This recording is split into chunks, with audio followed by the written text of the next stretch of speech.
The air was thick with the scent of unwashed bodies, burning fuel, and the metallic tang of blood. The Velker black market was a rotting wound in the fabric of the galaxy, a place where morality had long since been discarded in favor of profit. It thrived in the shadows of lawless space, hidden in the belly of a derelict station orbiting a dying star. Here, everything had a price: guns, technology, stolen artifact from lost civilizations, and people. Lyrian had long since learned not to look at the faces of those who passed her cage. The first time she had met the eyes of a potential buyer, she had seen nothing but hunger staring back at her. Some had gazed at her with curiosity, others with amusement, but all of them had looked at her as if she were less than a person. She had been paraded before warlords and crime lords, slavers and collectors, each weighing her value in credits. She had lost count of how many times she had wished for death. She barely remembered the night the RYX cartel came to her world.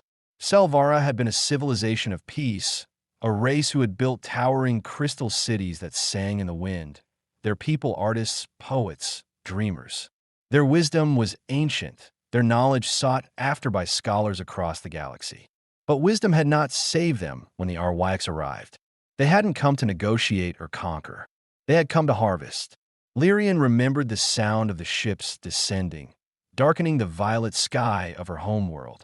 She remembered the way their warriors moved like shadows, striking down her people with cruel efficiency. Their weapons had torn through the Selvara as if they were nothing more than fragile sculptures made of glass. And when the screaming had stopped, the survivors, those deemed valuable, had been shackled and thrown into transport ships like livestock. The rest had been left to rot beneath the ruins of their once great cities. Now, she was nothing but a rare specimen, a prize for the highest bidder. The cage was small, barely large enough for her to sit without her knees pressing against the cold metal bars. Her wings, once a magnificent cascade of black feathers shimmering with violet and deep blue, were now dull, broken, half-plucked by her captors. She had been beaten for trying to fight back, shocked for refusing to sing when ordered, starved for showing defiance. She had learned her lessons well. Now, she remained still, her long black hair falling in tangled waves over her shoulders, hiding the once brilliant glow of her golden eyes. Her deep violet skin, once smooth and flawless, was now marred with bruises and healing cuts. She felt the slaver's presence before she heard him. The thick, greasy stench of his sweat mixed with the acrid scent of old blood as he leaned against the bars of her cage, fingers tapping lazily against the metal. "Still breathing, bird?" His voice was a sickly sweet drawl, full of mockery. "Thought you might have given up by now." Lyrian didn't answer. She had learned long ago that silence was safer. The slaver, Kars, grinned, his yellowed teeth flashing under the dim red glow of the overhead lights. He was a hulking brute of a man, his leathery skin covered in ritual scars, his cybernetic eye glowing faintly as he scanned her, assessing whether she had lost any more of her value. "She's still in fine condition," he muttered to himself, running a thick, calloused finger along his jaw. Then, louder, "I'd say today's your lucky day, girl. Got a few interested buyers coming in. You'd best look presentable." Lyrian clenched her fists. She had long since abandoned the foolish hope of someone coming to save her. The universe did not rescue those like her. There was no Selvara fleet coming to reclaim her people. No hidden allies plotting to overthrow the RYX cartel. She had accepted the truth. She was alone. The market was growing louder, the hum of conversations mixing with the distant clang of machinery and the occasional sharp cry of someone learning the consequences of disobedience. And then something changed. A presence entered the market. Not just another warlord or slaver. Not another collector searching for an exotic addition to their menagerie. This one was different. She sensed it before she saw him. A ripple in the suffocating air of the market. A shift in the careful balance of power that no one else seemed to notice. Then he stepped into view. A man, taller than most, broad-shouldered, his posture relaxed but controlled, like a predator at rest. His clothes were worn but practical, the kind of gear meant for surviving in hostile places. His face was shadowed beneath the low hood of his jacket, but she caught the sharp edge of a strong jaw, the hint of a scar cutting across his cheekbone. His eyes, though cold, sharp, assessing, cut through the haze of the market like a blade. He wasn't browsing. He was looking for something. His gaze flickered over the cages, the twisted displays of suffering and subjugation that made up the beating heart of Velker. His expression didn't change, but there was a tightness in his jaw, a tension in his shoulders. And then he saw her. For a brief second, everything else vanished. Their eyes met. Lyrian had expected the same look she had seen 100 times before: curiosity, amusement, hunger. But what she saw instead made her breath catch. Rage, not the sadistic, gleeful kind that the slavers wielded so easily. This was controlled, quiet, cold as the void between stars. And it was aimed at them, not her. A slow, sickening grin spread across Kars's face. "Ah, you've got good taste, my friend," he said, stepping forward. "Selvara female. Beautiful, isn't she? Rare find. Smart. Even sings." The man, Stu, didn't react immediately. His gaze lingered on her for a fraction of a second longer before shifting to Kars. "How much?" Lyrian's stomach twisted. She had seen this play out before.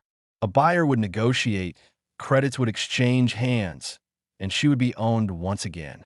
Stu didn't look at her again, but there was something in the way his fingers flexed at his sides, the way his weight shifted slightly, as if he were preparing for something. Kars chuckled. "Expensive. 500,000 credits." A muscle in Stu's jaw tightened. Lyrian barely breathed. Something was wrong. The way he carried himself, the barely restrained tension in his stance. He wasn't here as a buyer. He was here for something else. And for the first time in years, a thought took root in her mind. Could this be different? Could this be the moment everything changed? And if it was, what the hell was he planning? Stu didn't react immediately to the slaver's price. He just stood there, his expression unreadable, his posture loose but controlled. To anyone watching, he might have seemed indifferent, just another buyer considering his options. But Lyrian saw the flicker of tension in his shoulders, the way his jaw tightened ever so slightly. Something about him felt different from the others who had come before. Kars, the slaver, leaned against the cage, his cybernetic eye whirring as he scanned Stu's face. 500,000's a bargain for something this rare, he continued, his tone oozing with self-satisfaction. Selvara don't come cheap, my friend, especially not ones that still got a bit of fight left in him. His fingers drummed lazily against the bars. She'll make a fine servant, or maybe something a little more personal. Stu's gaze didn't waver, but something in the air around him shifted. Lyrian wasn't sure what it was at first, only that it sent a slow chill down her spine. A moment later, she recognized it. Danger. It wasn't something as simple as anger. She had seen anger before, felt it, lived beneath its cruelty. This was something colder, something sharp and calculated, like a blade sliding free from its sheath. Stu's fingers flexed once, then relaxed. "You got a holding area?" His voice was casual, uninterested, as if the whole conversation was little more than a business transaction. Not many buyers walk away with their merchandise right away. "I imagine you keep them somewhere secure before the credits clear." Kars grinned, clearly taking the bait. "Of course. You think I just let high-value stock sit out in the open?" He barked out a laugh, gesturing toward the rows of cages, each holding some poor soul waiting for their fate. This is just for show. The real inventory's locked up tight in the back." Stu nodded slowly, as if considering his options. "I'll think about it," he said, then turned and walked away. Lyrian felt something inside her tighten. That was it. He was leaving? Kars watched Stu disappear into the crowd, then turned back to her with a smirk. "See that bird? Another one who wants you, but won't pay up. Eventually, someone will." He reached through the bars, grabbed a fistful of her hair, and jerked her head up. "And when they do, you better pray they're not worse than me." She didn't flinch. She had no prayers left. Stu moved through the winding corridors of the Velker black market with a purpose, his mind working through every possible angle. He hadn't planned on this. He had come here for information, not for a rescue mission. But the second he'd locked eyes with her, he'd known. He wasn't leaving without her. That wasn't some lost, broken creature in that cage. She still had something left in her. A spark, a fight.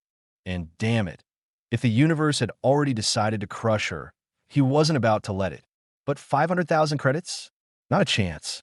Even if he had that kind of money, he wouldn't put it in the hands of slavers. Which meant there was only one option. He had to steal her. He spent the next hour gathering intel, listening, observing. He learned where the slavers moved their stock, how many guards patrolled the holding areas, and, most importantly, where the control station for the shock collars was located. Without disabling that, she'd be dead before they even got out the door. By the time he was done, he had a plan. It was reckless. It was messy, but it was going to work. Lyrian sat in the darkness of her cage, her body aching from hours of stillness. The market had quieted slightly, though it never truly slept. Some of the buyers had left, and the slavers had begun moving the more valuable captives to the secure holding areas for the night. Soon, they would come for her. Her fingers curled into the fabric of the thin, tattered cloth they had given her to wear. She had no reason to believe anything would change. Hope was a cruel thing, one she had long since buried. But still, something about that man lingered in her thoughts. She had seen buyers hesitate before, but not like that. His interest hadn't been in owning her. She had felt it. He had looked at her like he was evaluating something, like he was planning something. A commotion broke out near the far end of the market. Raised voices, the sound of something heavy crashing to the floor. A few of the slavers muttered in annoyance, but no one seemed particularly alarmed. Fights weren't uncommon in a place like this. Then, the lights flickered. A pulse of energy surged through the air, momentarily disrupting the hum of the shock collars and containment fields. It was subtle, so fast that most of the slavers didn't even notice. But she noticed. Her collar, once a constant, burning weight against her throat, stopped humming. For the first time in years, Lyrian could take a full breath without the ever-present threat of pain. Her heart slammed against her ribs. She knew, with absolute certainty, that man hadn't left, and whatever he was about to do, it had already started. The lights flickered again, then died completely, plunging the Velker black market into chaos. For a moment, everything stilled. The constant hum of power that had filled the air since the moment Lyrian was thrown into this prison was suddenly gone. The electronic locks, the shock collars, the energy barriers, all of it silenced in an instant. Then, like the breaking of a dam, the chaos erupted. Shouts of confusion rang through the market as slavers and guards scrambled to regain control. Buyers barked orders, hands reaching for weapons, while the captives, many too weak or broken to even recognize what was happening, huddled in their cages, unsure whether to hope or fear what came next. Lyrian barely breathed. For the first time in years, the metal ring around her throat wasn't buzzing with barely restrained pain. The weight of it still pressed against her skin, a cruel reminder of its purpose, but the threat it carried was gone. She should have been terrified. Instead, for the first time in so long, she felt something else. Anticipation. And then she saw him. Stu moved like a shadow in the dark.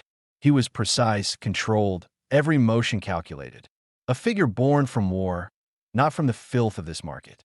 His weapon, a crackling energy blade, unstable and vicious, cut through the first guard with sickening ease. The man collapsed before he even had time to scream. Lyrian pressed herself against the bars, watching as chaos unfolded around him. A second guard rushed forward, blaster raised, too slow. Stu twisted, slashing downward, and the man's blaster clattered to the ground, his body following a second later. Someone screamed. The slavers were realizing what was happening. Lyrian barely had time to react before Cars, the grotesque brute who had paraded her like a prize, stormed toward the fight, his cybernetic arm whirring as he drew a heavy baton from his belt. Stu didn't hesitate. He moved to intercept, dodging to the side as Cars swung. The baton smashed into the cage beside Lyrian's head, sending a jolt of vibration through the metal bars. For the first time, Cars looked worried. "You should have walked away," he growled. Stu just tilted his head slightly. "Yeah, I get that a lot." Cars lunged again, but Stu was faster. He twisted, slamming an elbow into Kars's throat, forcing the slaver to stumble back, choking. Before Kars could recover, Stu reached forward, grabbed the collar of his shirt, and slammed him into the bars of Lyrian's cage so hard that the entire structure rattled. The impact sent a shock through Lyrian's body, but she didn't flinch. Not this time. Keys, Stu ordered, his voice ice cold. Kars spat blood, snarling. Go to hell. Stu didn't break eye contact. He simply tightened his grip and twisted Kars's cybernetic wrist until metal groaned and wires sparked. The slaver howled. Lyrian felt something cold and dark coil in her chest. Not fear, not even hope.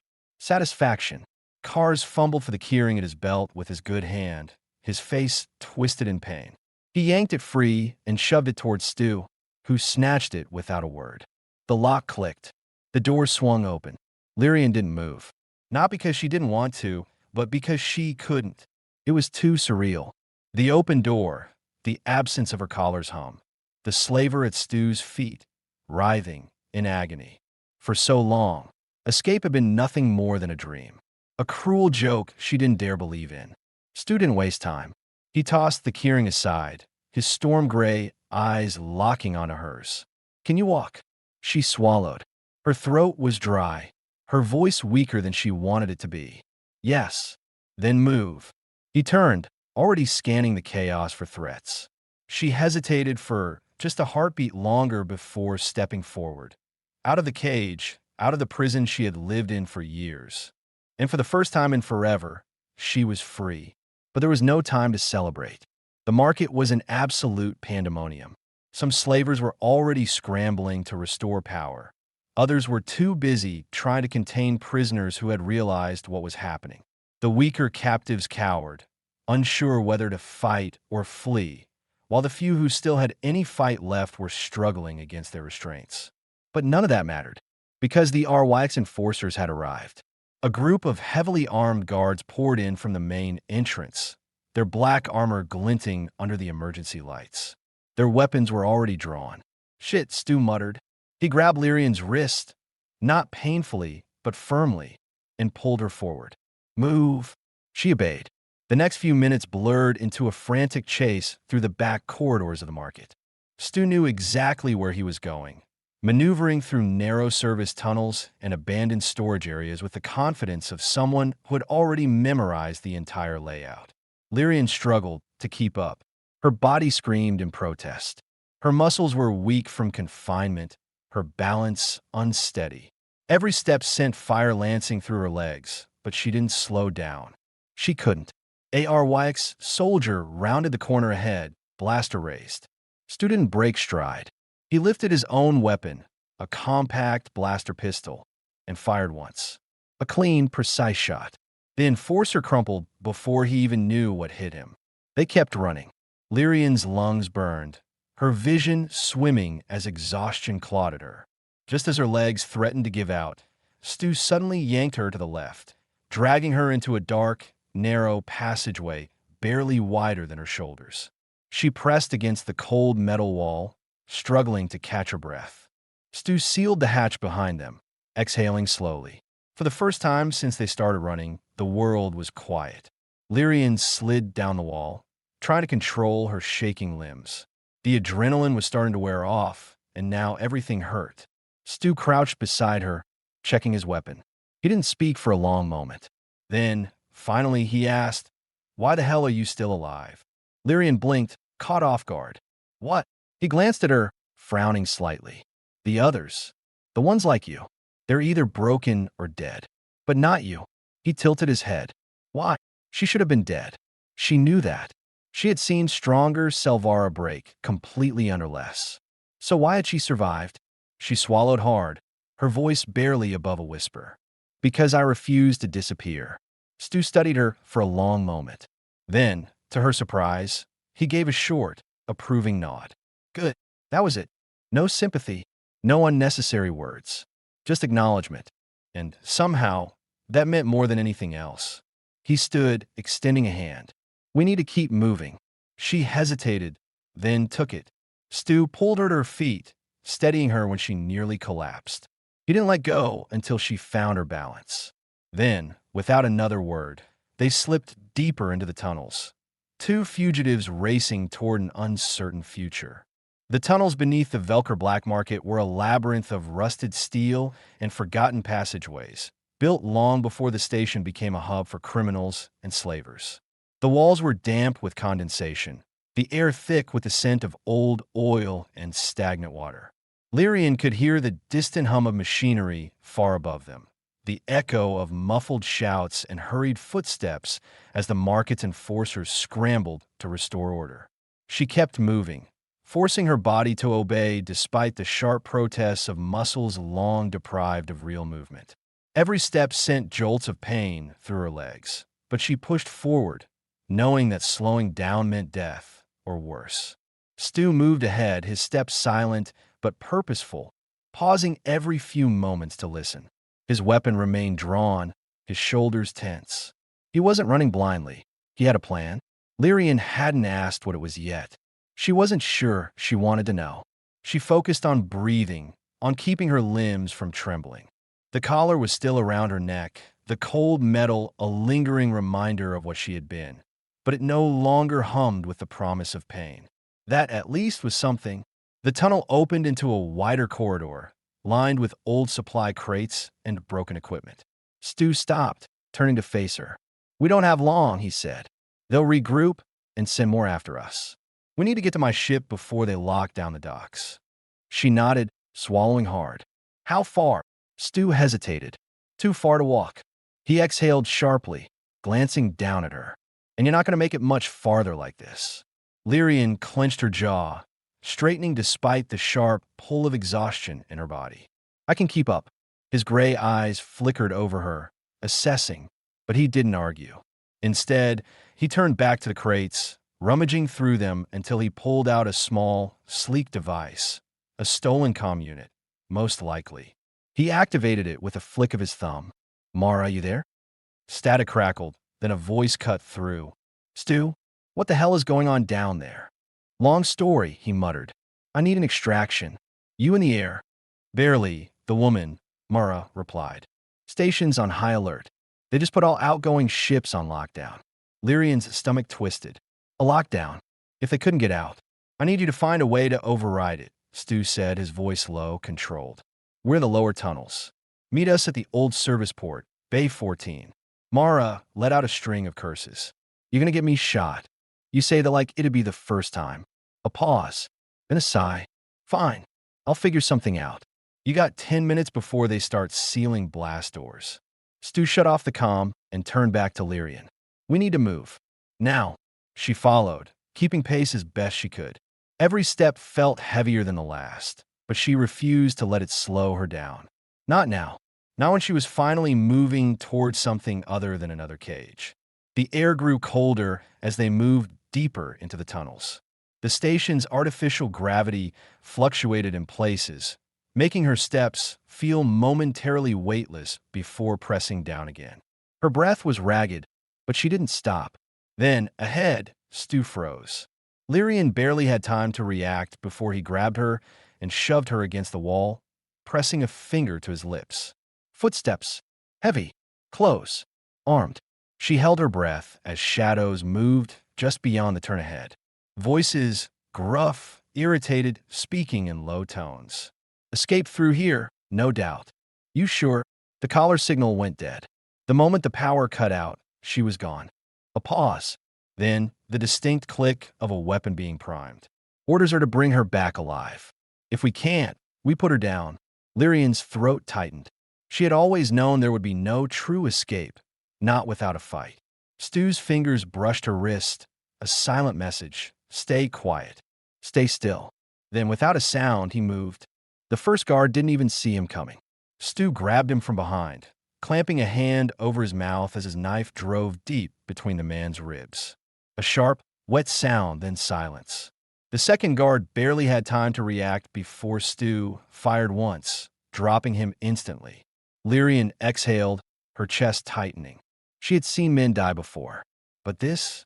Stu barely spared the bodies a glance before stepping over them. "Come on."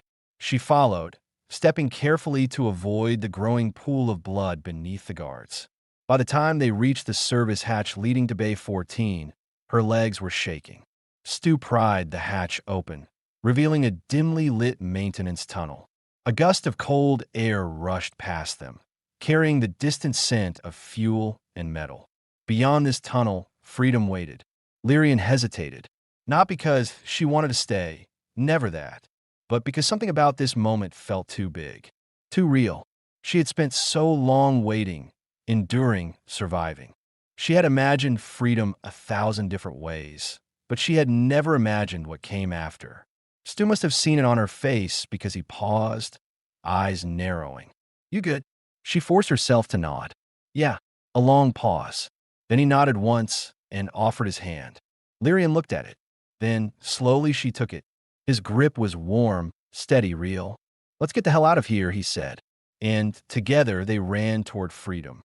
The tunnel walls vibrated with the distant echoes of alarms, a mechanical wail that pulsed through the station like a dying heartbeat. Lyrian's breath came in short, uneven gasps, her muscles burning with the kind of exhaustion that went beyond the physical. Every step sent fresh jolts of pain through her body, but she kept moving, kept running. She had spent years in a cage. She would not let herself be caught now. Stu led the way, moving with practiced precision, his blaster drawn and ready. He didn't hesitate, didn't slow, every decision calculated, every movement deliberate. Lyrian struggled to keep up, but she refused to slow him down. Not now. Not when freedom was so close. The tunnel sloped downward, opening into a vast docking bay. The emergency lights flickered overhead, casting jagged shadows across the cargo crates and fuel tanks that lined the space. And there, at the far end, their way out, Stu's ship. It was smaller than she expected, sleek and compact, its reinforced hull painted matte black. The loading ramp was already down, waiting. Just a few more meters. A blaster shot seared past her head, close enough that she felt the heat on her cheek. They had found them. Stu spun instantly, raising his weapon. Lyrian barely had time to duck before he fired, his shot slamming into the nearest enforcer. The man collapsed before he could even return fire. More were coming. A lot more. Heavy boots thundered against the metal floor as our YX enforcers poured into the docking bay, their sleek black armor gleaming under the red emergency lights. They were faster, better armed, and they were closing in fast. Lyrian's stomach twisted. She knew what happened to runaways who got caught. Stu fired again, taking down another enforcer before grabbing Lyrian's wrist. "Move." She didn't need to be told twice. They sprinted toward the ship, dodging between crates as plasma fire erupted around them. The air was thick with the acrid smell of burning metal, the sharp sting of ozone. Lyrian's legs screamed in protest, but she forced herself to keep going. The ramp was just ahead. They could make it. Then, out of nowhere, an enforcer stepped into their path. Lyrian barely had time to react before the man lunged at Stu, a brutal shock baton swinging toward his head. Stu dodged at the last second, twisting as he drove an elbow into the enforcer's throat. The man staggered back, choking just enough of an opening for Stu to slam his blaster into his temple. The enforcer collapsed instantly, but the delay had cost them. More enforcers were closing in, weapons raised. Stu grabbed Lyrian's shoulder and shoved her toward the ramp. "Go!" She stumbled but obeyed, scrambling up the ramp just as the enforcers opened fire. Blaster bolts hissed through the air, slamming into the ship's hull as she threw herself inside. Stu was right behind her, firing one last shot before slamming the hatch shut. For a moment, there was only the sound of their breathing, the distant roar of the engines spooling to life. Then the ship lurched violently upward. Lyrian collapsed against the wall, chest heaving. Her entire body ached, her arms trembling as she struggled to push herself upright. They had made it. She felt it before she processed it. A warmth, steady and solid, grounding her. Stu's hands. She hadn't even realized he was holding her, his grip firm but careful, keeping her from sliding back down onto the floor. He was crouched in front of her, close, too close, his storm gray eyes scanning her face for injuries. Lyrian's breath caught. No one had ever looked at her like that before. Not with concern, not with quiet, restrained intensity. His thumb brushed against the inside of her wrist, and she flinched, not from fear, but from the unfamiliarity of it. Stu immediately let go, as if realizing what he had done. For a split second, neither of them moved. Then he cleared his throat and stood, offering her a hand. "You good?" Lyrian hesitated before taking it. His palm was rough, calloused, but his grip was careful, strong without being forceful. He pulled her up easily, steadying her when her legs nearly gave out. A sharp voice crackled over the ship's intercom. "All right, are we going to talk about how I just pulled off the best damn getaway in history, or—" Stu sighed heavily and pressed the comm panel. "Mara." Lyrian turned toward the cockpit as the ship pitched sideways, dodging something unseen. The woman at the controls, Mara, Stu's pilot, was gripping the controls with a mix of irritation and pure adrenaline. "Before you ask," Mara continued, her tone laced with sarcasm, "yes, we're being followed. And yes, it's the cartel. And yes, if we don't jump to hyperspace in about 30 seconds, we're dead." Stu ran a hand down his face. "Of course we are." Mara twisted a glance back at them. Her sharp eyes landed on Lyrian for the first time. For a second, her expression shifted. Not pity, not curiosity, recognition. Then she sighed and turned back to the controls. "Hope she's worth all this, Stu." Lyrian's chest tightened. She had heard that before.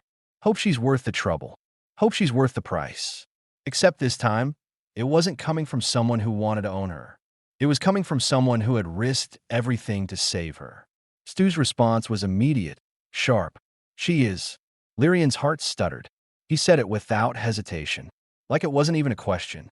Mara didn't push, but something unreadable passed over her face as she muttered under her breath and flipped a switch. The ship shuddered violently then, a deafening roar as the stars stretched into infinity, and they were gone. For the first time in years, Lyrian wasn't trapped. She was somewhere else. The silence that followed was almost too much.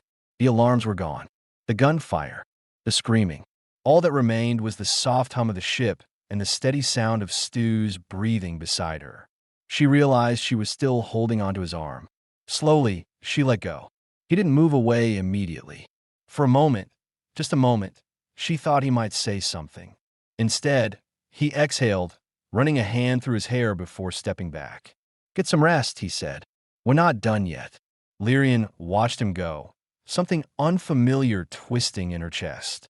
Something dangerous. Something that felt a little too much like hope. The ship's engines hummed softly, a steady, rhythmic pulse that filled the quiet. The transition into hyperspace had been smooth, leaving behind the chaos of Velker, the blaring alarms, the gunfire. For the first time in years, Lyrian wasn't running, but the weight in her chest hadn't lifted. She sat on the floor of the cargo bay, back against the cold metal wall, her knees pulled to her chest.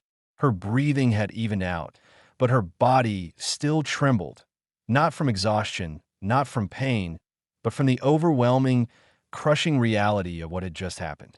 She was free. The words should have felt like salvation. Instead, they felt like something sharp and too big to grasp all at once. She still felt the phantom pressure of the collar at her throat, the ever-present hum of the shock mechanism that had dictated every breath she took. Her fingers ghosted over her skin, expecting the sting, the pulse of pain that never came. It wasn't real anymore, but her body hadn't figured that out yet. Across the cargo hold, Stu sat on a supply crate, arms resting on his knees, watching her in silence. He hadn't spoken since they boarded, hadn't asked if she was okay. He didn't have to, because he knew. She could feel his gaze, steady, assessing, unreadable. Not the kind of look she was used to. Not one of appraisal. Not one of ownership. It was something else entirely. Something she didn't know how to handle. Lyrian took a slow breath and forced herself to meet his eyes. "What now?" Stu exhaled, rubbing a hand over his jaw. He looked as exhausted as she felt, but it wasn't a physical tiredness. It was older, worn into him over time. "We lay low," he said. "Mara's taking us off-grid for a while. The Arwythe cartel won't let this go, and I don't feel like getting shot in my sleep." Lyrian swallowed hard. She had known the cartel wouldn't stop hunting her, but hearing it spoken so plainly made her stomach twist. "They'll come after you, too," she said. "Because of me." Stu didn't blink. "I know." The words settled between them, heavy and undeniable. Lyrian clenched her fists, her nails digging into her palms. "You didn't have to do this." Stu tilted his head slightly, watching her in that quiet way of his. "Yeah, I did." She narrowed her eyes. "Why?" He leaned back slightly, his posture still relaxed, but there was something guarded in the way his fingers flexed against his knee. "I don't like slavers," he said simply. It wasn't enough. Lyrian shook her head. "That's not an answer." Stu exhaled through his nose, his gaze flicking to the floor for a fraction of a second before locking onto hers again. He didn't look away, not like someone who was lying, but like someone who was debating how much of himself he wanted to give. Finally, he said, "I know what it's like to be trapped in something you can't escape from." The words weren't dramatic, weren't weighted with self-pity, but Lyrian felt the impact of them like a punch to the ribs. She knew that feeling. She had lived it. The difference was Stu had gotten out. Her throat tightened. She wanted to ask what had happened, who he had been before he became this hardened, sharp-edged man sitting in front of her. But she didn't, because she knew that kind of pain didn't come with simple answers. So instead, she said the only thing that felt true. "I don't know how to be free."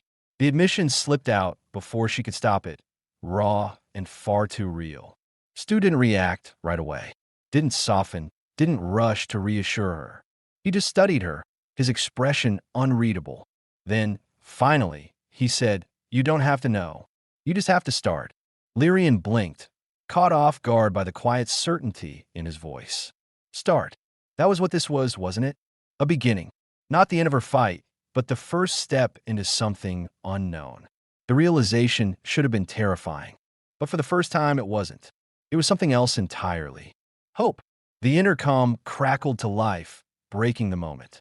Mara's voice filtered through, sharp and edged with exasperation. "All right, I know you two are probably brooding in separate corners of the ship or whatever, but we have a problem." Stu closed his eyes briefly, like he was summoning patience, then pressed the comm panel. "What now?" Mara huffed. "We're being tracked." Lyrian's stomach dropped. Stu's expression darkened instantly. "Ow! Your guess is as good as mine," Mara said. "The cartel isn't usually this fast, which means one of two things. Either they tag your ship without us knowing, or someone sold us out." Lyrian's skin went cold. Stu stood, already moving toward the cockpit. "How much time do we have?" "An hour. Maybe less," Mara answered. "We need a plan before we drop out of hyperspace, or we're dead."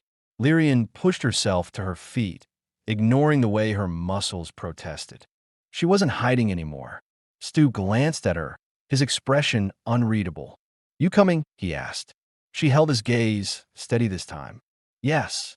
For the first time, the decision was hers to make, and she wasn't going to let it be her last. The steady hum of hyperspace filled the silence, a low vibration thrumming beneath Lyrian's skin. She stood at the edge of the cockpit, arms crossed, trying to push down the unease that curled in her stomach. She wasn't used to having choices. She wasn't used to standing instead of kneeling, to watching the stars instead of the cold, metallic walls of a cage. And she sure as hell wasn't used to being hunted, because someone had fought for her. Stu stood beside Mara at the controls, his arms crossed, his expression carved from stone as he studied the navigation panel. The blue glow of hyperspace streaked across his face, casting his features in sharp relief. He was quiet, too quiet, but Lyrian could see the tension in his stance, in the way his fingers tapped against his forearm in slow, measured beats. He was calculating, planning, because something was wrong. Mara leaned back in her chair, letting out a frustrated sigh as she kicked her boots up onto the dashboard. "All right, so the bad news is we're definitely being tracked." Stu exhaled sharply. "And the good news?" "There is no good news." Lyrian's grip on her arms tightened. "How do they find us so fast?" Mara shrugged, but her usual sarcasm was gone. Only two ways they could have done it. Either someone on Velker tipped them off, or, Stu asked. Mara flicked a few switches, pulling up a screen filled with shifting data streams. Or they tagged you. Lyrian's blood turned to ice. She looked at Stu instinctively, but his expression didn't change. His gaze remained locked on the screen, cold and focused. What do you mean? Lyrian asked, her throat tightening. Mara gestured vaguely in Stu's direction. I mean, if they wanted her back, they would have planned for failure. Slavers always have contingency plans. They might have planted a tracker on you during the fight. Hell, it could be in your gear, your weapon. Stu's jaw tensed. I would have noticed. Mara tilted her head. Would you? For the first time, something sharp flickered in Stu's expression, but it was gone just as fast, buried beneath his usual steel resolve. Lyrian could feel it, though. That tiny moment of doubt. The thought that maybe, just maybe, he had made a mistake. But she knew better. She stepped forward before she even realized what she was doing. It's me. Both of them turned to her. Lyrian swallowed hard, forcing herself to keep her voice steady. If they had the chance to tag someone, they would have tagged me. I was the one in their hands the longest. I was the one they planned to sell. Mara frowned. That would mean. Lyrian reached up and touched the metal collar still fastened around her throat. The air in the cockpit went completely still. Mara's boots slid off the console. Shit, Stu moved first. He was already pulling out his knife before he spoke. We need to get that off. Lyrian took a step back, pure instinct. Her body reacted before her mind could catch up, and suddenly the memory was there. Hands grabbing her, forcing her down, cold steel against her throat. She barely managed to suppress the flinch, but Stu noticed. He stopped mid-step, didn't move closer, didn't push. His gray eyes locked onto hers, steady and unreadable. It's okay. Lyrian's pulse pounded in her ears. It wasn't okay. Nothing about this was okay. But she forced herself to nod anyway. Because she trusted him. She shouldn't, but she did. She took a slow breath and tilted her chin up, exposing her throat. Do it. Stu didn't hesitate. He stepped closer, moving carefully, deliberately slow. Lyrian clenched her fists as he reached up, the tip of his knife sliding beneath the collar.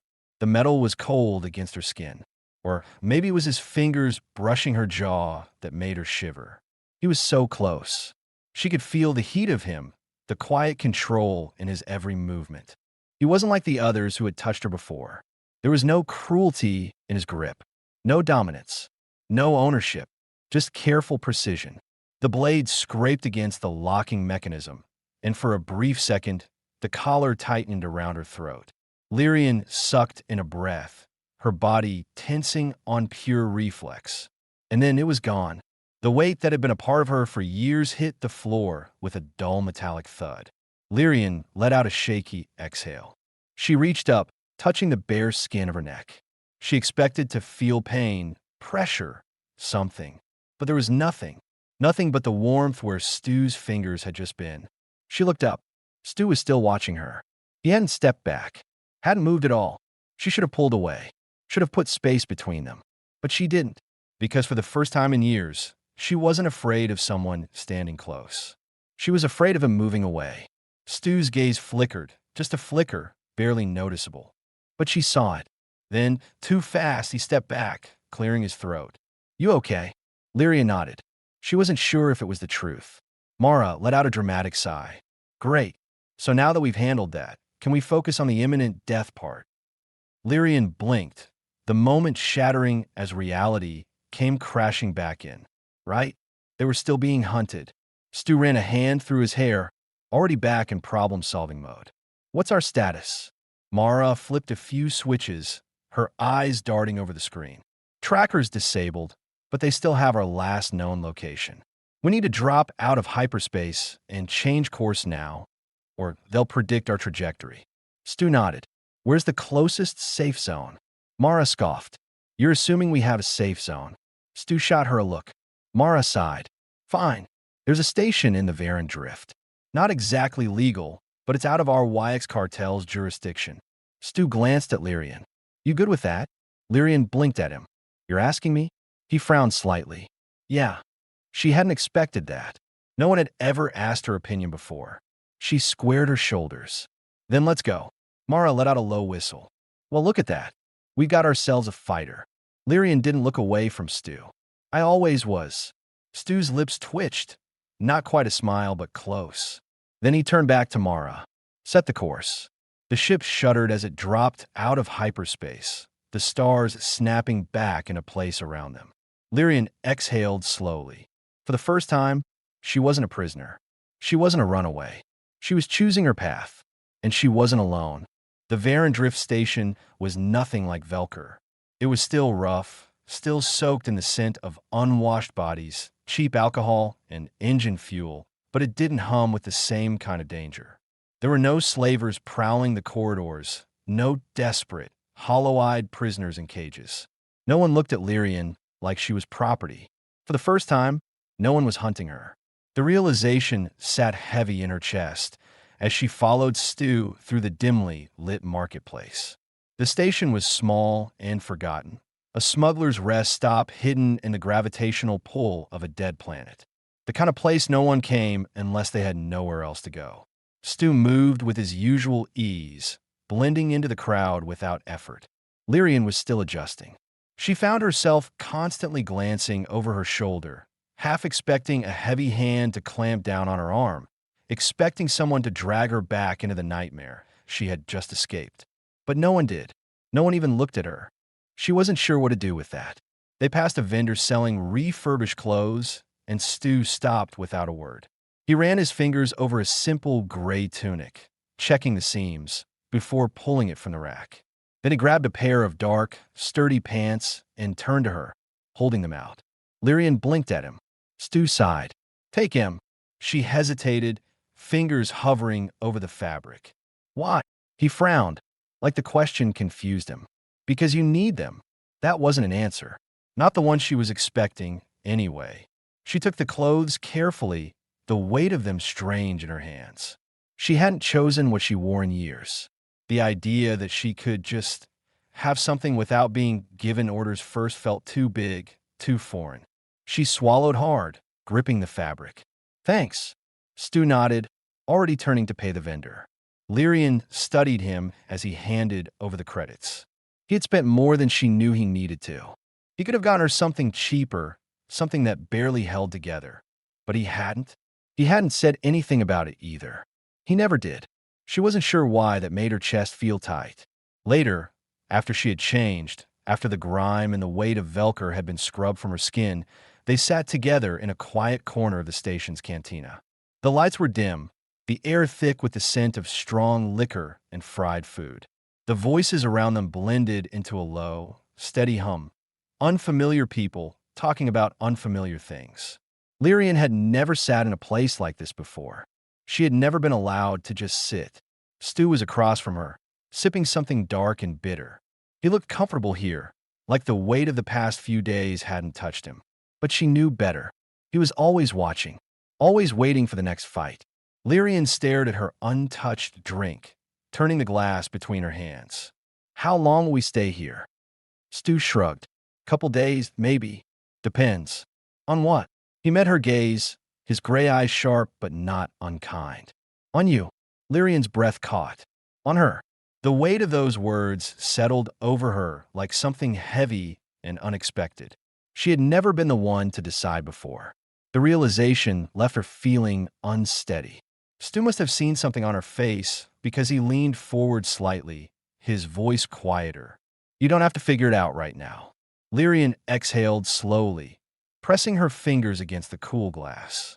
I just don't know what comes next. Stu nodded like he understood, like he'd been here before. You're not alone in that. She looked up at him, searching his face for something she didn't have a name for. And you? What about me? You helped me escape. Her voice was soft but steady. But you didn't have to. So what now? What happens to you? Stu tilted his head slightly, studying her like she was a puzzle he was still trying to figure out. Guess that depends too. On. A small smirk pulled at his lips. On you. Lyrian's pulse jumped. She didn't know how to respond to that. Didn't know how to process the way he was looking at her. Like she was someone worth waiting for. Like she was his choice. Her fingers tightened around her glass. That's not fair. Stu arched a brow. Why? She swallowed. Because I don't even know who I am outside of all of this. His smirk faded. He leaned back slightly, fingers tapping against his glass. Then he said, "Then we'll figure it out. Not you. Not me. We." Lyrian's throat tightened. She wasn't sure why that one word made her chest feel too full. Later, as they walked back to the ship, the station quieter now under dimmed lights, Lyrian let herself breathe. The air was cold against her skin, but it didn't bite like Velker had. There was no weight pressing down on her. No chain around her throat. Stu walked beside her, his steps slow, unhurried. For once, neither of them were running. She glanced at him, at the way he moved, steady, reliable, something solid in the chaos of her world. She didn't think before she reached out. Her fingers brushed against his hand, light, tentative. Stu stilled. For a second, she thought he might pull away. But then, slowly, carefully, he turned his hand over, letting their fingers intertwine. Lyrian's breath hitched.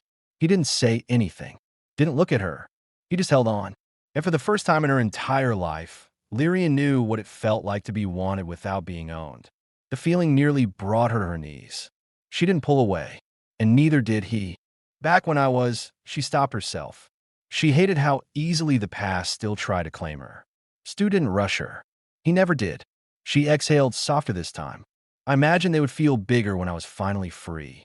But now that I'm here, she hesitated. Stu pushed off the wall, stepping closer.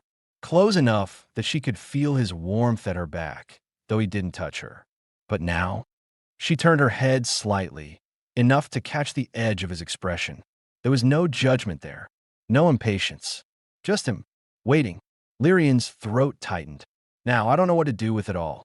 She had never been taught how to be free, how to exist outside of survival. But somehow he understood. Stu's voice was quiet when he spoke. You don't have to know. She let out a breath that felt heavier than she wanted it to. Then what am I supposed to do? He was closer now, close enough that she could feel his breath against her skin. Figure out. A pause. But then he didn't. Instead, he turned his hand, his fingers slowly, deliberately tangling with hers. Lyrian swallowed, her chest aching with something she couldn't name. She wasn't used to this. Wasn't used to the feeling of being wanted without being taken. Her voice came out softer than she expected. I want this. Stu's jaw tightened, his grip on her hand firm, steady, real. She could feel his hesitation, his restraint. He was holding himself back. Not because he didn't want her, but because he did. And he was terrified of what that meant. Lyrian took another step forward, her free hand coming up, hesitating just briefly before she touched the side of his face. Stu's breath hitched. Her fingers traced the faint line of a scar along his cheek, the roughness of his unshaven jaw. She had never been allowed to touch before, had never been given the space to explore, to take her time. She felt his whole body go still beneath her touch. Any sign that she had changed her mind? She didn't. Instead, she whispered, "Stay with me." His eyes darkened. And then he did. Later, when they lay tangled together, skin against skin, the weight of space pressing quiet around them, Lyrian traced lazy circles against Stu's chest. He was warm, solid, hers. For the first time, she wasn't afraid of what came next. Because now, she wasn't just surviving. She was living, and she wasn't doing it alone. Stu's arm tightened around her, his lips brushing against her temple. A promise, a choice, one they had made together. Lyrian melted into him, into the warmth of his hands as they slid to her waist, the strength in the way he held her without caging her in. She had never felt safe in someone's arms before, but she did now. And when she deepened the kiss, when she pressed closer, demanding more, he groaned softly against her lips, his control finally snapping. He backed her up slowly, guiding her toward the small cot in the corner of the room. But he didn't push, didn't rush. When the backs of her knees hit the mattress, she hesitated. Stu stilled immediately, his hands resting lightly on her waist, waiting. Always waiting. Lyrian looked up at him, her heart pounding. She had been used before, had been forced into things she hadn't chosen. But this was different, because she wanted this. She wanted him. She reached for him again, fingers curling in his shirt, pulling him closer. His breath was ragged as he searched her face, waiting for any sign of hesitation. You don't have to do it alone. Something shifted in her chest. For so long, she had been waiting for the moment when she would finally feel safe. But maybe safety wasn't something that just happened. Maybe it was something you chose. And right now, she wanted to choose this. She turned to face him fully. Stu didn't move, didn't break the space between them. But there was something different in his gaze now. It was still steady, still unwavering. But there was heat there too. A heat that sent something dangerous curling low in her stomach. Lyrian's fingers twitched at her sides. She had never reached for someone before. Never wanted to. But she wanted to now. Her pulse pounded as she stepped forward, closing the small distance between them. Stu stilled, but he didn't stop her. Didn't pull away. Her fingers brushed his, testing, searching. His hand twitched, and, for a second, she thought he might retreat. That he might pull back because this was too much, too fast. Like no one had ever touched him like this before. She let her thumb brush against his cheekbone, her gaze searching his. Do you want this? His exhale was sharp. Lyrian. It wasn't a no. It was something else. Something breaking. She felt it before she saw it. The moment he let go of whatever was holding him back. Because then, he moved. His hand slid up her arm, over her shoulder, fingertips grazing the side of her neck. A slow, careful touch, as if he was memorizing the feel of her. Lyrian's breath caught. She had spent so long being handled, controlled. But this wasn't taking. This was giving. Stu's fingers tightened slightly, like he needed the confirmation that this was real. Then, finally, he kissed her. It wasn't hurried. It wasn't desperate. It was slow, careful, intentional. Like he wanted to make sure she knew this was a choice. That it was hers. The ship drifted in the quiet void of space, wrapped in the soft blue glow of hyperspace. Inside, the hum of the engines was steady, rhythmic, something familiar, something grounding. But for once, Lyrian wasn't listening. She stood at the viewport, her gaze locked on the endless stars stretching into infinity. She had spent so many years dreaming of this, of freedom, of escape, of a future that wasn't dictated by chains and cages. And yet, she had never imagined what came after. A soft shuffle of movement behind her made her pulse skip in a way that had nothing to do with fear. She didn't turn. She didn't have to. She could feel him. Stu. He leaned against the doorway, arms crossed, his presence solid, certain, real. He had always been that, steady in a world that had never given her anything but chaos. But there was something different tonight. Lyrian swallowed hard, fingers tightening against the cool metal railing. I used to think about the stars, she murmured.